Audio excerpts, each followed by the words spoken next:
Selamat datang pada topik kuliah isu keberagaman dalam manajemen sumber daya manusia. Perkenalkan, saya Dr. Dani Ferdian dari Departemen Ilmu Kesehatan Masyarakat, Fakultas Kedokteran Universitas Pajajaran.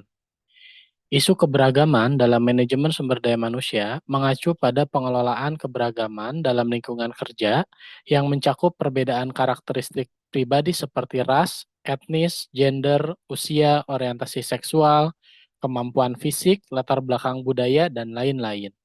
Keberagaman ini menciptakan dinamika yang kompleks dalam organisasi dan memerlukan strategi manajemen yang efektif untuk mengoptimalkan potensi setiap individu, serta menciptakan lingkungan kerja yang inklusif dan harmonis.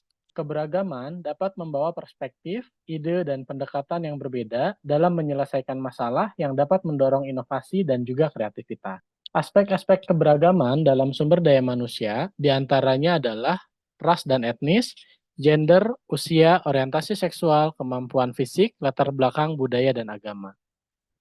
Untuk ras dan etnis, perbedaan ras dan etnis dapat membawa perspektif yang kaya dan beragam dalam tim kerja, namun juga dapat menimbulkan tantangan jika tidak dikelola dengan baik. Adapun untuk gender, mengelola perbedaan gender dalam tempat kerja mencakup memastikan kesetaraan kesempatan bagi pria dan wanita, serta mengatasi isu-isu seperti kesenjangan gaji dan diskriminasi gender. Sementara untuk usia, tenaga kerja yang terdiri dari berbagai kelompok usia dapat memberikan kombinasi pengalaman dan inovasi, namun juga memerlukan manajemen terhadap perbedaan gaya kerja dan preferensi. Sementara untuk orientasi seksual, inklusi terhadap karyawan dengan orientasi seksual yang beragam sangat penting untuk menciptakan lingkungan kerja yang aman dan mendukung bagi semua individu. Dan untuk kemampuan fisik, menyediakan aksesibilitas dan akomodasi bagi karyawan dengan berbagai kemampuan fisik adalah aspek penting dalam manajemen keberagaman. Dan yang terakhir, untuk latar belakang budaya dan agama, menghormati dan mengakomodasi perbedaan budaya dan agama dalam lingkungan kerja dapat meningkatkan kepuasan dan keterlibatan karyawan. Adapun beberapa manfaat keberagaman dalam organisasi, yang pertama adalah inovasi dan kreativitas.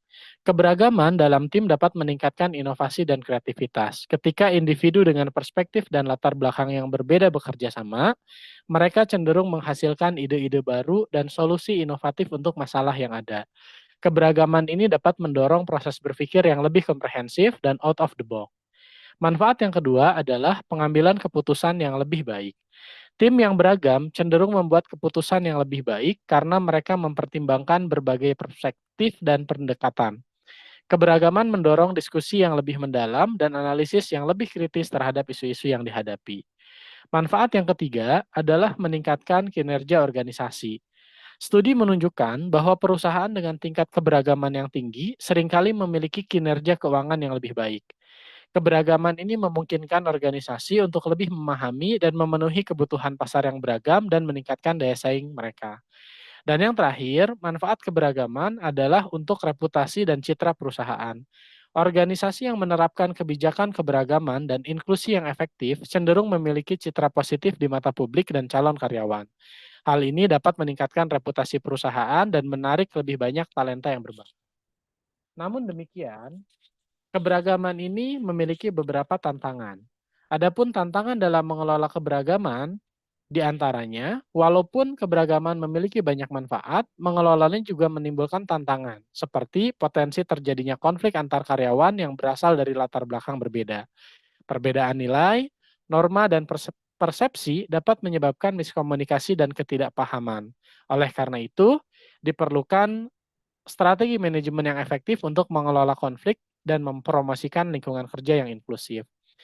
Beberapa tantangan dalam keberagaman ini diantaranya adalah yang pertama, konflik antar budaya.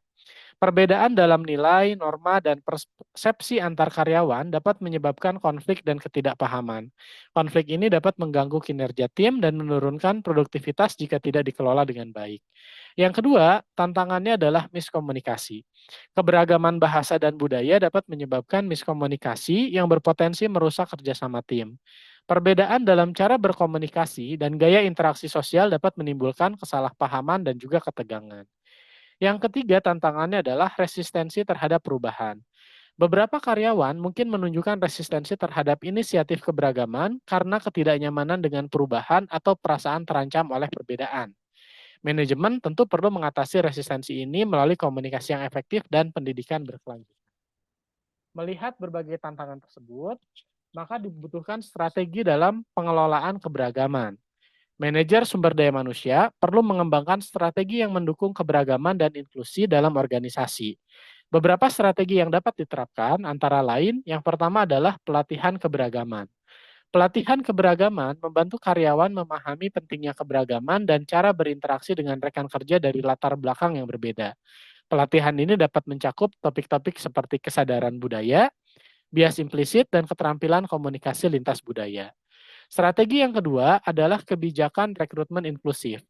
Mengimplementasikan kebijakan rekrutmen yang memastikan kesempatan yang sama bagi semua calon karyawan tanpa memandang latar belakang mereka. Ini termasuk penggunaan bahasa inklusif dan penyediaan lingkungan kerja yang ramah bagi semua individu.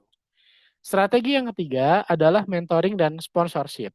Program mentoring dan sponsorship dapat membantu karyawan dari kelompok yang kurang terwakili mengembangkan karir mereka dalam berorganisasi.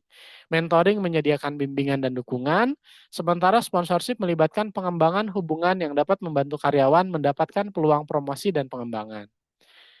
Adapun strategi yang keempat adalah komite keberagaman dan inklusi. Membentuk komite keberagaman dan inklusi yang terdiri dari perwakilan dari berbagai departemen untuk mengawasi implementasi kebijakan keberagaman dan memastikan bahwa praktik-praktik inklusif diterapkan di seluruh organisasi. Dan yang terakhir adalah melakukan evaluasi dan pengukuran keberagaman. Menetapkan metrik untuk mengukur keberagaman dan inklusi dalam organisasi, seperti proporsi karyawan dari kelompok tertentu, tingkat kepuasan karyawan, dan tingkat retensi. Evaluasi reguler dapat membantu mengidentifikasi area yang memerlukan perbaikan dan memastikan keberhasilan inisiatif keberagaman. Melihat dari berbagai pembahasan tersebut, maka dapat disimpulkan bahwa keberagaman dalam manajemen sumber daya manusia adalah isu yang kompleks namun penting yang menawarkan banyak manfaat bagi organisasi yang mampu mengelolanya dengan baik. Manfaat keberagaman tersebut meliputi peningkatan inovasi, pengambilan keputusan yang lebih baik, peningkatan kinerja organisasi, dan peningkatan reputasi perusahaan. Namun, keberagaman juga menghadirkan tantangan termasuk konflik antar budaya, miskomunikasi, dan resistensi terhadap perubahan.